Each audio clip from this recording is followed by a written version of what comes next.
We're having fun. Every once in a while, something will irritate me, and I have to let it out, Harry. My psychiatrist told me a long time ago, don't hold it in. Right. You hold it in, what happens? But we're joined now by a man who joins us right from midfield. He changed it. Oh, now he's out in the middle of the Atlantic Ocean, and it is Shark Week, and he is about to be consumed by an actual great white shark. Hopefully he can make it through the segment. The great Michael Bradley, El Hombre, or the Daily Hombre. Daily Hombre, yeah. It's El Hombre. He is El Hombre, but he's the Daily. Yeah. Now he's got the Cookie Monster. What the hell are you doing, man, playing with your backgrounds? It's a lot of fun, man. Put the big house by. That was my favorite one. So, obviously, Michael Bradley is a big Michigan fan. If you Michigan haven't apologist. Apologist, yes. Yeah. He's out there. He's the one who buys the khakis for Jim Harbaugh. Now he's got the Fonz on his motorcycle in the background. Did you just get this new toy now with your backdrop? No, I was teaching Zoom stuff all semester, so I've been doing this for a while. I like that. You got the Chrysler Arena and the big house right behind you there, man. Now the Chrysler Center. I'm sorry. Put some more money into it. Chrysler Center, respect. Come on. Is there soft Corinthian leather in there now? Did they bring in the old Chrysler Cordobas? Remember that? See, this is not Chrysler name for the car. This is name for Fritz Chrysler. It's like spelled differently, I think. I know. Right? It's He all brought right, Michael. the winged helmets to Michigan. By the way, first of all, condolences on the loss of Yes. of your mom last week. Thank you. I was surprised when I heard it, and we really send our prayers, man. I know it's tough. Which is good. All right, now let's get to the topics at hand. Now you write every week, and you always let out the vitriol, the bile, whatever you have building up within you. Bile. What do you have for us today, my friend? I consider that here's what I consider that. That's trenchant athletic analysis. Okay, it's not bile or any of the other vitriol or any of the other things. Flotsam, jetsam, none of that stuff. Exactly, none of that. No, I'm happy to see that the great owner of the Washington NFL franchise, little Danny Snyder, has finally been driven by sponsors and other part-time owners to change the name of his franchise. And in every statement that he gave out, he listed sponsors first. Forget the fans, forget the players. It's sponsors. So this guy's motivated entirely by cash. He's a turd's turd. But I don't want him to lose his ownership, because as long as he's there, the Washington NFL franchise will stink. So this is a good thing. Now, you make a great point, because yesterday, the previous few days, this whole week actually, it started off with this crescendo of Washington's going to change their name. They're going to change their name. Then they finally do. They drop Redskins. And then what's going to be the new name? What's going to be the new name? And then we interviewed the guy with the 44 trademarks, and we got into that whole thing on the show. Philip Martin McCauley. Exactly right. Yeah. When you have three names, you know be important. Either that or you're a serial killer. Serial killer, yeah. Exactly. So then we get to, the Washington Post is going to break a major story, and it's going to bury Dan Snyder. So then they release it yesterday afternoon. 15 former employees are angry. And then Dan Snyder comes out today, Michael, as you know, and he says, hey, I don't want this stuff happening. I'm going to make sure this doesn't happen again. And there are people thinking that somehow, some way, that this was going to cost him to lose his franchise. And I said yesterday, there's no way you can fire an owner, and there's no way you can force him out unless he has committed a crime for which he would go to jail, and then you still can't take the ownership away from him, can you? Well, the NBA took it away from the slumlord with the Clippers. Well, yeah, absolutely. When he was caught doing some stuff, and I don't think he went to jail. Sterling, he was just a horrible guy. No, they got his girlfriend, they got his paramour, his side piece, to record conversations with him and set him up, and then he basically was unsheathed and unveiled, and he basically had to quit because he was a slumlord, and everybody knew he was a slumlord on Wilshire Boulevard, owning all those apartments. But you're right; they forced him out. They didn't physically take him out, but can they force him out of the NFL? Is the bigger question. The only way is if it gets traced to him.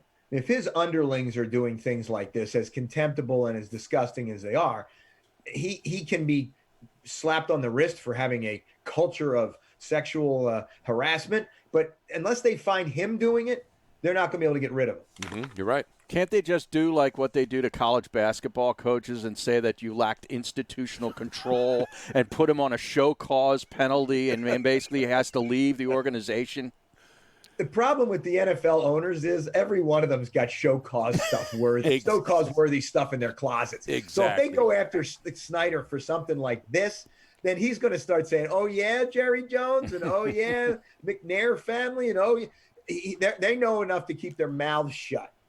Yeah, I lived in L.A. 11 years. Everybody out there knew Donald Sterling was a sleazebag. Oh, it was a common knowledge. Absolutely, it was, and they knew about it. And the L.A. Times and all the local media knew about Sterling and his, the Miracle Mile, all the properties he owned, and how he treated people. Yet he still had a black general manager and a black coach, so he got credit because his teams were good for a couple of years, and they actually were better than the Lakers for a couple of years. And so what happened? They cut him some slack. But then they set up the girlfriend to finally bury him, and they wanted him out, and they got him out. That's how it works in this world.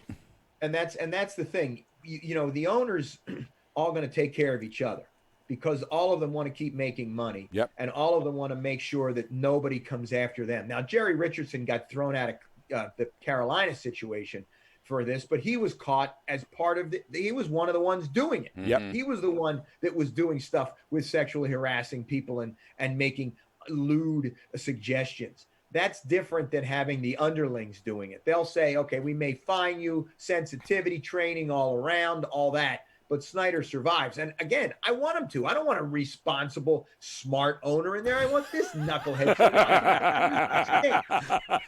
But here's the bigger question, and we're talking to the Daily Hombre himself, Michael Bradley, not the former soccer great. No. Although his hair, he's looking a little bald, sort of like Michael Bradley now.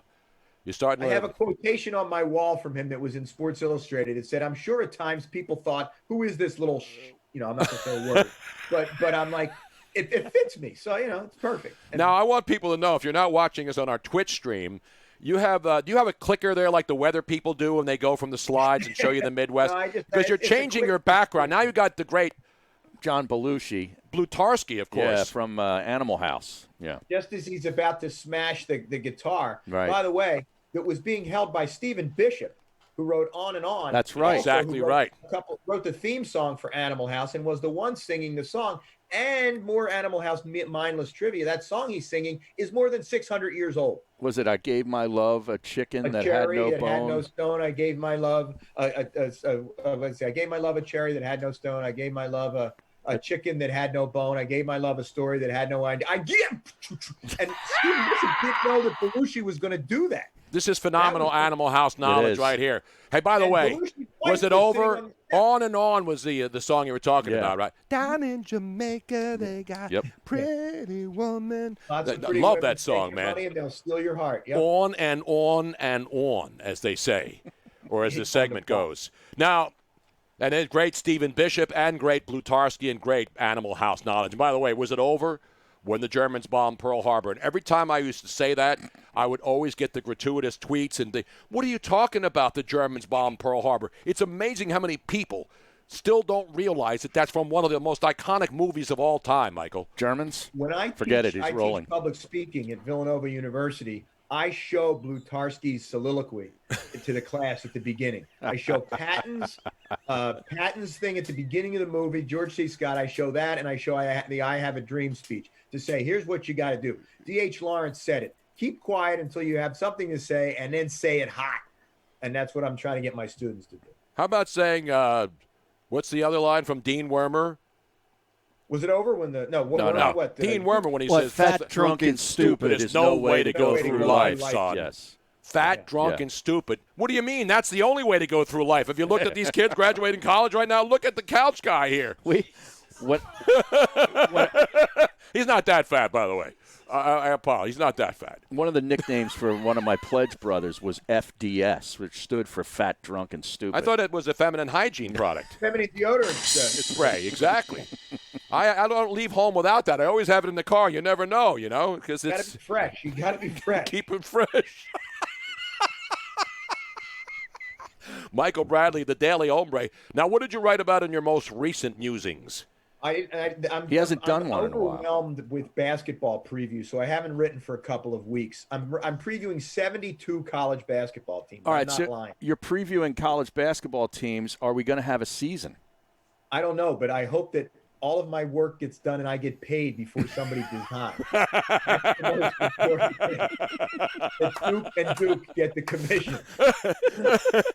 What about if they cancel the season in 2 weeks? Right. You did all that work for nothing. nothing? I wrote between June 20th and July 24th, I will have written 45,000 words. I'm not exaggerating. Now, of course, we got people on the Twitch stream saying that the Big Ten is canceling non-conference games, and that cost Temple a win against Rutgers this year. Oh man. Exactly. Although Schiano's at Rutgers now, that's Yeah. he knows what's going to happen there. Exactly. But it'll take a while. But you're right. The Owls lost a win there. Exactly. But right. now, what happens with college football? We see the Ivy League, the Patriot League, have done Colonial away with their Athletic seasons. Association, Colonial, got right? out. So I don't know how you play. I mean, look, the SEC will try to play football until they have to go out there with a steam shovel and scrape up the players. But I don't know how some of these other places do it. The reason they're getting rid of the non-conference games is they're going to be able to establish conference protocols that everybody must follow. If Michigan's playing Arkansas State, they can't mandate that Arkansas State does it. But if Michigan's playing Illinois, they can say both sides have to do this. That can make it safer. No, I agree with you. And, depending on who you read, everybody's got opinion columns and they can feel how they want. But I like there's no way they're going to play and they shouldn't play. What are they thinking? You're not one of those guys. I'm telling you right. You don't say, I'm telling you people, do not play sports. Even though my job depends on it, I want you not to play. I'm not saying that, but what I am saying is you're going to have to be really careful with this because if we get to the point where kids not only get sick but end up on ventilators or whatever, the folks that allow for the sports to be played are going to be on the spit and being roasted. So as John Calipari said to me 2 weeks ago, I said, John, what's going to happen? Because I have no idea, and anybody who tells you that he knows is lying. So as of today, we're going to prepare. We're going to establish protocols. We're going to let the people work out. We're going to hope that there's football. I mean, what do I want? No football? What are you kidding me? What am I going to do on Saturdays in the fall? Play golf. Yard work? God, yeah, play golf. That's it. Rake leaves. I mean, there's a lot of important yeah. jobs that you have. Come on, man. I have somebody to handle that. We have too many trees. we had Matt Vasgersian on yesterday, and he's got a great tan because he's out in the yard doing gardening Exactly. work and all kinds of landscaping. Yeah, I'm the same way. I'm playing golf and landscaping, and that's about all I have to do for fun. Now, you manscaping, that's the bigger question Yes. because, that's important right now. One of our great sponsors, Manscaped.com. Manscaped.com. Michael Bradley, the Daily Hombre. All right, so now let's get to the baseball now because we're ready. I mean, next Thursday night. 6 days. A week from last night, man, we'll have baseball. And you saw the big story today, Harry. We had Matt Vasgersian talking about sounds. They are going to be using sound effects from MLB The Game. They'll have a DJ or a guy that runs they'll have 75 different drops. How about that, Harry? So is there going to be a guy sitting there with a They should have hired me. Yeah. I can sit there and play all kinds of stuff like 4. how many pitches did he just get before he slapped that baby in the gap, Harry? Exactly right. Uh-oh, he's swinging a miss. He struck him out.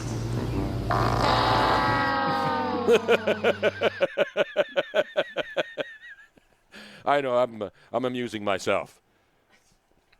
Are you still now? You got now. Look what he has behind him now. Judge Smales. He has Judge Smales on the sailboat on the little. It wasn't really a big sailboat. It was a Flying wasp. the Flying Wasp. Judge Smales. I'm christening my sloop. No, I'll tell you what. There's gonna be an exhibition baseball game on Sunday night on the 4-letter network. I will be watching it. All right, I'm dying. I need some actual sporting action. I can't watch the left turn crowd. I'm watching a lot of golf, but I can't. I need an actual sport. I'm watching Korean baseball in the morning. You are? I'm watching Korean baseball. My boy John Shambi doing the call at 4:30 in the morning, man. Yeah, it's funny to hear him because the other guys just give him a hard time all the time. He deserves it. So I like watching that. Well, are you going to be watching? I know the Sixers are going to have 3 of their practice scrimmages against other teams on television. It's going to be must-see TV. No, I can't. Shake Milton at the point guard, Michael.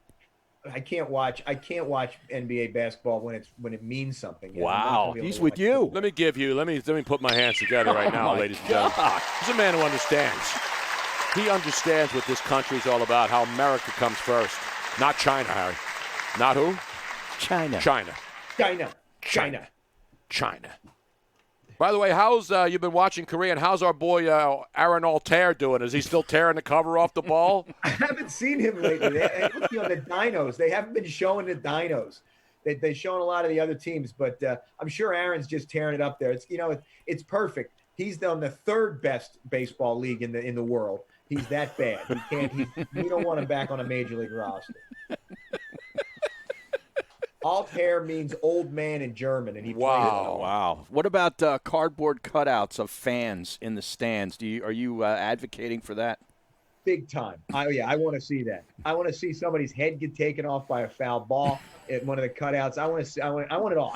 I want this to be as virtually ridiculous as possible. Just make it realistic and have people sound effects. No, it's not gonna have be people ridiculous. looking at their phones instead of the game. Have a bunch of women, have like women with big breast cutouts, and they're just always on down looking at their phone. Now, there's some strapper guys, too. I don't want to just blame the women it's here. not just women. No, but the women who were there, especially the women who go because their boyfriend takes them or their their side piece takes them. I mean, I got the seats down low. She's always looking at the phone. Let's be honest. I want a cutout of a guy behind the plate doing this. When they got the good seats, they're waving at their friends. Yeah. I want those. And they're on their phone because they're talking to their buddies and they're waving. But you know what else I I'm in want? row one. How am I doing? I jokingly said this last week. We need to get those annoying guys who go woo or whistle or swing bada swing. Wouldn't that be great too? Yeah, I think that would be great also. So I want at this one. I want everything that you can get at the game. But if I were commissioner of baseball, anybody caught waving at the camera in rows 1 through 5 would get a warning. Second time they're up in the euchre seats. You forfeited your right. You throw them out. Have you noticed like every one of these Vinny references Barbarino. is from the 70s? Up your nose with a rubber hose, all baby. the movies, Jaws, Animal House, I know. Caddyshack. Caddyshack was from the early 80s, Harry. Was Come it on, Harry. 1980? Yeah, I think this is good. I jumped right into the Mr. Cotter spot right here. Mr. Cotter. Fonz, the Fonz. The Fonz in there, jumped the shark. Are you saying you've jumped the shark now? Are you kidding me? 30 years ago. Mr. Cotter. Everybody hits. And then the whistling guys. Right. Especially in an empty stadium. Because those games, late night games, and it's extra innings, and it's raining, and there's like 10 people left in the seats, and then there's that one guy who whistles, and it's annoying, and it echoes through the entire stadium. Like when they used to play up in Montreal, that place used Jerry to be Park. totally empty. Oh, yeah, the Olympic Stadium. Yeah, that was a cavern up there, man. Now, this is why the youth of America, I don't know whether he's part of the reason that the youth of America are messed up when they leave college, or he's actually part of the solution when he puts all the slideshows up of some of the great memorable scenes. Now he's got Mo Green. Mo Green in there with the broken left lens there. Or is that his right lens? It's his right lens. He got shot in the eye, Mo Green. He's getting a massage. No, you better, Mike, if you don't start. come to Las Vegas and talk to a man like Mo Green like that. Now, for those of you who are only listening on the radio, This is what you miss when you don't have the Twitch channel on. I know. You're missing out on all the extra visuals. I'm Mo Green. People are already saying Michael Bradley 2020. Yeah. Would you, if Joe Biden decided he did not have to have a woman of color and he called you to be his vice president, because you have a lot of ties to Delaware, Villanova, I mean, you're running those circles with all those guys. Would you take the nomination as the vice president of the United States if Joe Biden offered Nominated, it? I will not run. If elected, I will not serve. That's the way I like it, Ben. That's what I would say, too. But I said yesterday, Morgana the Kissing Bandit. Yeah. If you're going to do cardboard cutouts, you got to put the rock and rolling guy in Kansas City. Remember him with the big wig? Oh yeah, rock and John rolling. 316. Yes, Yeah, John, that guy. John 3. I mean, his nickname was Rock and Rollin'. Okay. Back in the day, it's good stuff. And you got to bring in the Lollipop Guild too, Harry. And No, you this is need the Oompa Loompa. Yeah, that's The the Oompa Oompa Loompas, Loompas I'm from sorry. Willy Wonka. Get it right, Tony. and you need the Marlins man too. Marlon, well, he'll be there no matter Marlins what. man is always behind. He home will be plate. the only guy who pays to go into an empty stadium and sit there so he can sit alone in an empty stadium so he can get Well, let me the ask you a camera question, shot. What's that? Let me ask you a question. They're actually, they're going to consider whether they're going to allow people to go to games. Right. So say they're going to put 10,000 people in Citizens Bank Park and socially distance and all that stuff and food delivery to your seats and scheduled times to go to the bathroom. Are you going to go? Sounds like my nights at home. Exactly. I mean, Hell yeah, I'll go. yeah, why Hell not? yeah, I'll go. You go? Yeah, what do I want to do? Sit at I'll wear a home and mask. die? If I'm going to die, let us die drunk at least. That's our motto on the show. If you're going to make us die, let us die drunk at least. You got to wear a mask, though. I'll wear a mask. Well, why do I Is have that to? he's got the Yeah, Michigan helmet. Why would you have mask. to wear a mask if you're socially distancing? Because it's an airborne disease. You sneeze and it's going to come to me. I'm not gonna saying, sneeze. Here's my rules. It's my game. You All right, go got ahead. to play by my rules. All right. You got All to right. wear a mask. Well, then I'm staying home. All right. Yeah. No I problem. wear masks when I'm at home, but they're a little more pleasurable than the ones you wear, especially without the Michigan thing on there. You know what I mean? Now, Harry, who was the last slide that is behind him right now? Let's see if you can guess this one, Robin. I know it. I don't. Robin. That's Divine. Okay. The From great the movie Divine Pink from. Flamingos. Yeah. Pink Flamingos, Oh, baby. okay. Well, she pretty much only looked seen the it 5 same in times. almost every movie, but How Yeah, did but that this one- make the this cut, one- Michael? The Villanova What's that? kids like Divine. I mean, you have to explain who this Divine is. No, this is for my Michigan friends who went and saw the movie Pink Flamingos with me when we were at Michigan. Wow. Midnight movies. Why don't you have Seymour in there, the plant from Little Shop of Horrors, for God's sake? That's not a bad one. It's a good one, man. Jesus. next time he's on Zoom, it'll be added, I'm sure. So how many Oh, yeah, slides I'll do you be- have that I'm you sure can I get load a in the bunch of them. background now? I tried to get one for Harry. I tried to get the Sport magazine cover with Jan Stevenson on it, but it wouldn't fill the frame. You didn't see the whole thing. You remember that, Harry? No. Are you too young? Yeah, probably. Take a look at it on the internet. You remember machine. Jan It was- Stevenson, the great it was golfer, on- Harry? Yeah, The of course. Australian. She Yeah. was Australian, right? Yeah. She was beautiful. Yeah. And I don't know how they got this cover past the censors because it's apparent that it's a little cold where the picture was being. Oh, okay. By the way, speaking of hots, do you see who's in the Sports Illustrated swimsuit model? A 56-year-old woman. She was on before when she was younger, I believe, years Yeah, ago. and she's right? on now. Yeah. And Who she's I'll else? still tell you, man. smoking? Oh, she looks really good. Absolutely. Yeah. Are you kidding me? What's her name? I think 56 is her age. I got to find the story. I had it earlier. You can see it. You know who had it on? Outkick. Okay. On Outkick, their Outkick, page, the coverage, they have yeah. a picture of her, and she looks spectacular. Oh, yeah. to There's this Jan day. Stevenson. And Jan Stevenson, the great Yeah. She Australian. never won a tournament, but she always won the the TV Yeah. accolade. Exactly right. Absolutely. Well, Michael, Yvonne Rivette Salvander. Is that the woman? They were the cover she girls, is up the there. twins. 56 years old. What is her name, Harry? Kathy before- Jacobs. Yeah, It's Kathy Kathy Jacobs. Jacobs. Not Bruce Jacobs. What? There you have it. Yeah. She's 56 That's years right in old. my wheelhouse, Mike. Absolutely. When Now did that's a that come out? cougar I can Yeah. agree with right Exactly. there. Did you see her pictures, Robin? I'm pulling him up right She's now. only 5'3", but that's okay. Huh? Hey, that's all right. It's all right with me. Michael Bradley, ladies and gentlemen, let's put your hands together. Now, does 5'3", does that qualify as a spinner? Yes. Yeah. Well, if you're 6 foot, Yeah. at least. Yeah. If you're a Yeah, guy, 6 feet can't be if you're 5'8", that's not a spinner. Right, right. If you're a short dude, that's not a spinner. Yeah. Michael, thank you, sir. Always great to see you, man. I'll leave you with Lenny and Squiggy. Lenny, of course, a former scout for the Pittsburgh Pirates. Did you know that, Yes, right? I did. I that heard man it. knew his baseball. He knew his baseball. All right, Michael gentlemen. Bradley, don't forget to check him at Daily Ombre. Robin, thank you. Thank you, Michael. Thank you, Michael. So long, suckers. Rack that guy. We're coming back. Open lines, 215-462-8669. 215